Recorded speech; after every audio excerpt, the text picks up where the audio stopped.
தமிழ்நாடு காவல்துறையை பொறுத்தமட்டில் ஒவ்வொரு குற்றப்பிரிவுக்குமே தனித்தனியாக குற்றப்பிரிவுகள் டீம் இருக்குது. ஃபார் எக்ஸாம்பிள் இப்போ எல்&ஓ அப்படின்னா எல்&ஓ செக்ஷன், அதே மாதிரி சைபர் கிரைம் அப்படின்னா சைபர் கிரைம் செக்ஷன், அதே மாதிரி டிராஃபிக் அஃபென்ஸ் அப்படின்னா டிராஃபிக் செக்ஷன், இது போக பொருளாதார குற்றப்பிரிவு, இந்த மாதிரி கிட்டத்தட்ட ஒரு அக்யூஸ்டை போலீஸஸ்லேருந்து கோர்ட்டுக்கு கூட்டிகிட்டு போகிறது, கோர்ட்ல இருந்து பிரிசனுக்கு கூட்டிட்டு போகக்கூடியதா இவங்களுடைய ஏஆரோடைய பணி இருந்துட்டு இருக்கும். பொதுமக்கள் வளங்கள் மற்றும் உளவுத்துறை, அதாவது சிவில் சப்ளைஸ் அண்ட் சிஏடி, ஒரு மாவட்டத்திலிருந்து இன்னொரு மாவட்டத்துக்கோ, அப்படி இல்லை அப்படின்னா ஒரு மாநிலத்திலிருந்து ஒரு ஸ்டேட்ல இருந்து வேற ஒரு ஸ்டேட்டுக்கு இந்த அரிசி உணவுப் பொருட்களை கடத்துட்டாங்க அப்படின்னா இந்த டீம் அதை தடுப்பாங்க. இப்போ நம்மளுடைய தமிழக முதல்வர் எங்கேயாவது தமிழ்நாட்டுக்குள்ள சுற்றுலாவோ இல்லைனா வேற ஏதாவது விசிட்டுக்காகவோ வராங்க அப்படின்னா அவருடைய பாதுகாப்பை உறுதி செய்வது கடமை. ஸோ அவங்களுடைய பாதுகாப்பை என்ன பண்ணணும் அப்படிங்கிற மாதிரி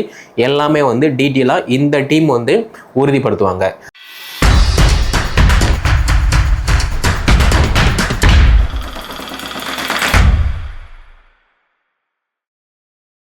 தமிழ்நாடு காவல்துறையை பொறுத்த மட்டும் நம்ம ப்ரீவியஸ் வீடியோ தொகுப்பில் தமிழ்நாடு காவல்துறையில் எத்தனை காவல் நிலையம் இருக்குது, அதே மாதிரி எத்தனை மகளிர் காவல் நிலையம் இருக்குது, சேம் டைம் எத்தனை ரயில்வே ஸ்டேஷன் இருக்குது, ரயில்வே காவல் நிலையம் இருக்குது அப்படிங்கிற மாதிரி நம்ம டீட்டெயிலாக பார்த்துருந்தோம். ஓகே, அதே மாதிரி தமிழ்நாடு காவல்துறையை பொறுத்த மட்டும் ஒவ்வொரு குற்றப்பிரிவுக்குமே தனித்தனியாக குற்றப்பிரிவுகள் டீம் இருக்குது. ஃபார் எக்ஸாம்பிள் இப்போ எல்&ஓ அப்படின்னா எல்&ஓ செக்ஷன், அதே மாதிரி சைபர் கிரைம் அப்படின்னா சைபர் கிரைம் செக்ஷன், அதே மாதிரி டிராஃபிக் அஃபென்ஸ் அப்படின்னா டிராஃபிக் செக்ஷன், இது போக பொருளாதார குற்றப்பிரிவு, இந்த மாதிரி கிட்டத்தட்ட 17 பிரிவுகள் இருக்குது. இந்த 17 பிரிவுகளுமே மக்களுடைய பாதுகாப்பை உறுதி செய்யக்கூடியதாக இருந்துகிட்டு இருக்கு. ஓகே, ஃபர்ஸ்ட் ஆஃப் ஆல் என்ன அப்படின்னா, ஒரு மாநிலம் ஒரு மாவட்டம் இருக்குது அப்படின்னா சட்டம் ஒழுங்கு பாதுகாக்கக்கூடியது மிக மிக முக்கியமானது. ஏன்னா சட்டம் ஒழுங்கை நம்ம கரெக்டாக ஃபாலோ பண்ணிட்டோம் அப்படின்னாலே பாதி குற்றங்கள் இங்கே தடுக்கப்படும். அப்படி பார்க்கும்போது ஒவ்வொரு மாநிலத்துக்குமே அந்த எல்&ஓ மஸ்ட் இம்பார்ட்டன்ஸ். அப்படி பார்க்கும்போது தமிழ்நாடு காவல்துறையில் முதல் பிரிவாக இருக்கக்கூடியது என்ன அப்படின்னா சட்டம் ஒழுங்கு தான். ஓகே, அது எல்&ஓ. ரெண்டாவது பிரிவு என்ன அப்படின்னா ஆயுதம் அல்லது தமிழ்நாடு சிறப்பு காவல் படை, அதாவது ஏஆர், அப்படி இல்லைன்னா டிஎஸ்பி. ஏஆரை பொறுத்த மட்டும் மிக முக்கியமான விஐபி பந்தோபஸ்த், அதே மாதிரி ஒரு அக்யூஸ்டை போலீஸஸ்லேருந்து கோர்ட்டுக்கு கூட்டிகிட்டு போகிறது, கோர்ட்ல இருந்து பிரிசனுக்கு கூட்டிகிட்டு போகக்கூடியதா இவங்களுடைய ஏஆரோடைய பணி இருந்துகிட்ருக்கும். டிஎஸ்பியை பொறுத்த மட்டும் ஒரு பொதுக்கூட்டம், ஒரு திருவிழா, இந்த சமயத்தில் மக்களுக்கு பாதுகாப்பை உறுதி செய்யக்கூடியதாக இந்த டிஎஸ்பி இருந்துகிட்டு இருப்பாங்க. ஓகேவா, நெக்ஸ்ட் என்ன அப்படின்னா பொதுமக்கள் பாதுகாப்பு, அதாவது civil defence and home cards, அதாவது எல்லா இடத்துலையுமே காவல்துறை மேக்சிமம் அவைலபிளாக இருப்பாங்க. ஒரு சில இடத்துல காவல்துறை அவைலபிளாக இல்லை அப்படின்னா ஹோம் கார்டை பாதுகாப்புக்கு இறக்குவாங்க. அதே மாதிரி மக்கள் பாதுகாப்பு அப்படின்னு பார்க்கும்போது எல்லா இடத்துலையுமே பார்த்தோம் அப்படின்னா காவல்துறை நான் ஃபஸ்ட்டே சொன்ன மாதிரி அவைலபிளாக இருப்பாங்க. அப்படி இல்லாத சமயத்தில் ஹோம் கார்டு மக்களுடைய பாதுகாப்பை உறுதி பண்ணுவாங்க. ஓகே, நெக்ஸ்ட் என்ன அப்படின்னா பொதுமக்கள் வளங்கள் மற்றும் உளவுத்துறை, அதாவது சிவில் சப்ளைஸ் அண்ட் சிஏடி, ஒரு மாவட்டத்திலிருந்து இன்னொரு மாவட்டத்துக்கோ, அப்படி இல்லை அப்படின்னா ஒரு மாநிலத்திலிருந்து ஒரு ஸ்டேட்ல இருந்து வேற ஒரு ஸ்டேட்டுக்கு இந்த அரிசி உணவுப் பொருட்களை கடத்துட்டாங்க அப்படின்னா இந்த டீம் அதை தடுப்பாங்க. ஓகேவா, நெக்ஸ்ட்டு கடலோர காவல் படை, அதாவது கோஸ்டல் செக்யூரிட்டி கார்டு அப்படிங்கிற மாதிரி சொல்லுவோம். ஃபார் எக்ஸாம்பிள் கோஸ்டல் கார்டை பொறுத்த மட்டும் கடலோர மாவட்டங்களில் கடல் வழியாக வேற யாராவது நக்சலைட் வந்துடக்கூடாது, தீவிரவாத தாக்குதல் நடந்துடக்கூடாது அப்படிங்கிறதுக்காக இந்த கோஸ்டல் கார்டு செயல்படுவாங்க. அது மட்டும் இல்லாமல் கடலோர அந்த பகுதிகளில் வேற ஏதாவது அஃபென்ஸ் நடந்துடக்கூடாது, அதையுமே உறுதி செய்யக்கூடிய பணியாக இந்த கோஸ்டல் செக்யூரிட்டி கார்டு இருந்துகிட்டு இருப்பாங்க. ஓகேவா, நெக்ஸ்ட் என்ன அப்படின்னா குற்ற புலனாய்வு மற்றும் உளவுத்துறை, அதாவது கிரைம் பிரான்ச் சிஏடி அப்படிங்கிற மாதிரி சொல்லுவாங்க. ஒரு மாநிலத்தில் ஒரு மாவட்டத்தில் கொலை, கொள்ளை, கற்பழிப்பு எக்ஸெட்ரா இந்த மாதிரி ரிப்பீட்டடாக செய்யக்கூடிய குற்றவாளிகளை கண்காணிக்கக்கூடியதாக இவங்க இருந்துக்கிட்டு இருப்பாங்க. அதே மாதிரி ஒரு மாவட்டத்தில் ஒரு மிக முக்கியமான கூட்டம் வருது, அதாவது பொதுக்கூட்டமோ அப்படி இல்லைன்னா ஒரு மாநாடோ ஒரு திருவிழாவோ வருது அப்படின்னா அந்த சமயத்தில் முன்னாடி ஏதாவது தப்பு பண்ணியிருப்பாங்க. ரிப்பீட்டடாக அந்த தப்பு பண்ணும்போது இந்த சமயத்தில் இந்த நபர் வந்து இந்த டைமில் இந்த குற்றத்தை பண்ணக்கூடிய வாய்ப்பு இருக்குது, இவரால் அந்த பொதுக்கூட்டம் அந்த மாநாட்டில் வந்து ஒரு அசம்பாவிதம் நடக்க வாய்ப்பு இருக்குது அப்படின்னா அதை கண்காணித்து அதை தடுக்கக்கூடியதாக இவங்க வந்து வேலை பார்ப்பாங்க. ஓகேவா? நெக்ஸ்ட்டு பொருளாதார சிறப்பு பிரிவு, அதாவது எக்கனாமிக் ஆஃபென்ஸ் விங். இந்த எக்கனாமிக் ஆஃபென்ஸ் விங்கை பொறுத்த மட்டும் இப்போ ரீசெண்ட் டைமில் வந்து பொருளாதாரத்தில் நிறைய குற்றங்கள் வந்து நடக்கு. ஸோ அதை தடுக்கிறதுக்காக இந்த விங்கு வந்து செயல்படும். ஸோ இதுக்குமே சொல்லி பார்த்தோம், அதாவது ஒவ்வொரு பிரிவுக்குமே வந்து SP, DSP, inspector, grade 2 PC, grade 1 PC, head constable இவங்க எல்லாமே வந்து ஒர்க் பண்ணுற மாதிரி தான் இருக்கும். ஓகேவா?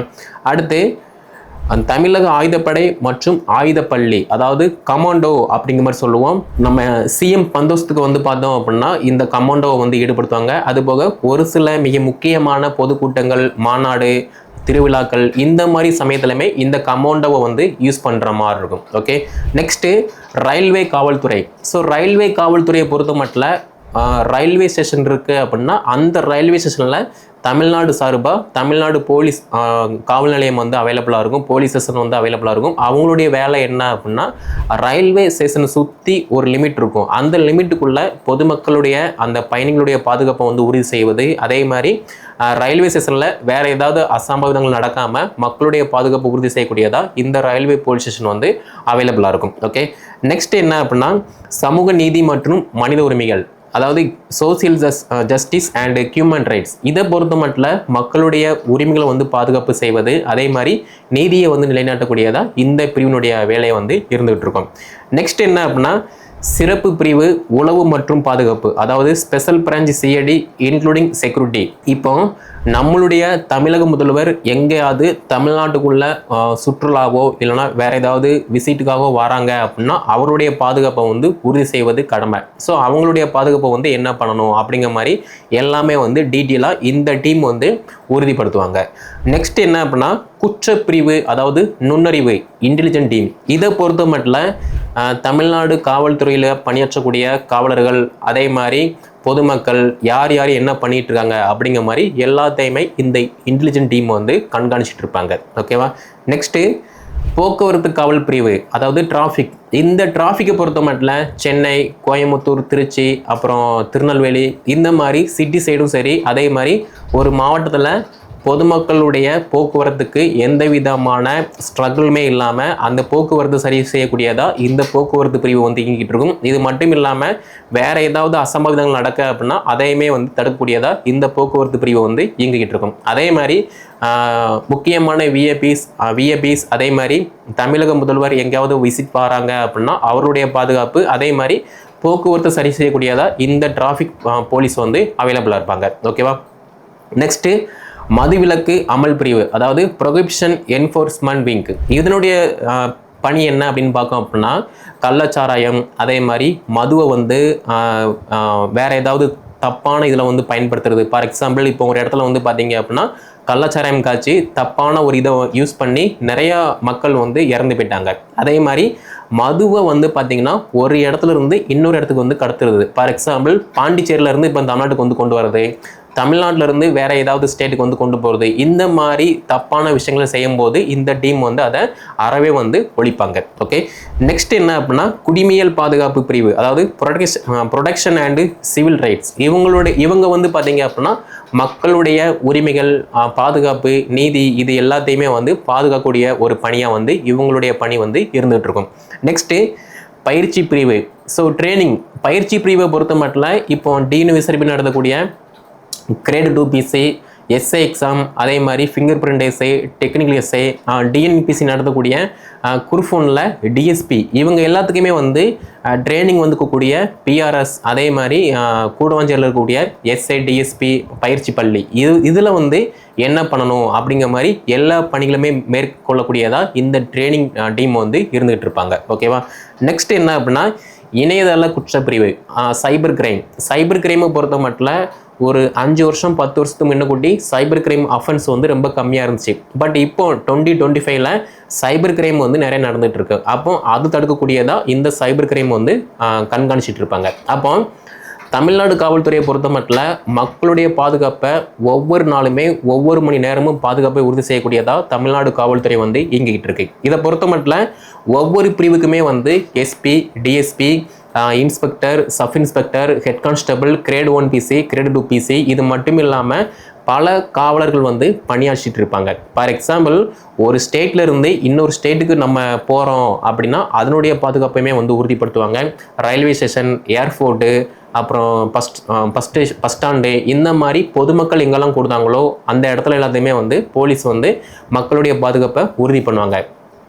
இதே மாதிரி பொதுமக்கள் வந்து ஃபஸ்ட்டு ஒரு காலத்தில் வந்து ஸ்டேஷன் போய் தான் கம்ப்ளைண்ட் கொடுக்கணும் அப்படிங்கிற மாதிரி இருந்துச்சு. பட் இப்போ உள்ள சிச்சுவேஷனில் நம்ம ஏதாவது அஃபெக்ட் ஆகிட்டோம் அப்படின்னாலே ஆன்லைன் மூலமாக நேரடியாக வந்து கம்ப்ளைண்ட் நேரடியாக இல்லாமல் நம்ம ஆன்லைன் மூலமாக வந்து எஃப்ஐஆர் வந்து ஃபைல் பண்ணிக்கலாம். ஓகேவா? ஸோ இது எல்லாமே வந்து மக்களுடைய பாதுகாப்பு, அதே மாதிரி மக்களுடைய வசதிகளை வந்து காவல்துறை டே டு டே லைஃப்பில் மக்களுக்கு தகுந்த மாதிரி பாதுகாப்பை வந்து உறுதிப்படுத்திக்கிட்டே தான் இருக்குது. ஓகே, ஸோ தமிழக காவல்துறையில் இவ்வளவு டீம் வந்து இயங்கிக்கிட்டு இருக்கு. இது போக வேறு ஏதாவது டீம் விங்கை வந்து நான் மிஸ் பண்ணியிருந்தேன் அப்படின்னா கீழே கமாண்டில் வந்து லீவ் பண்ணுங்கள்.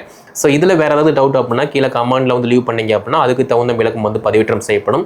தமிழக காவல்துறை பற்றின வேறு ஏதாவது வேணும் அப்படின்னா அதையுமே வந்து நீங்கள் கமெண்டில் லீவ் பண்ணிக்கலாம். ஸோ இந்த வீடியோ தொகுப்பை தமிழக காவல்துறை பற்றி அறியக்கூடிய மாணவர்கள், அதே மாதிரி பொதுமக்கள் எல்லாத்தையுமே ஷேர் பண்ணுங்கள். அவங்களும் வந்து தெரிஞ்சுக்கிட்டோம். நம்முடைய சேனல் நீங்கள் சப்ஸ்கிரைப் பண்ணல அப்படின்னா சப்ஸ்கிரைப் பண்ணிக்கோங்க.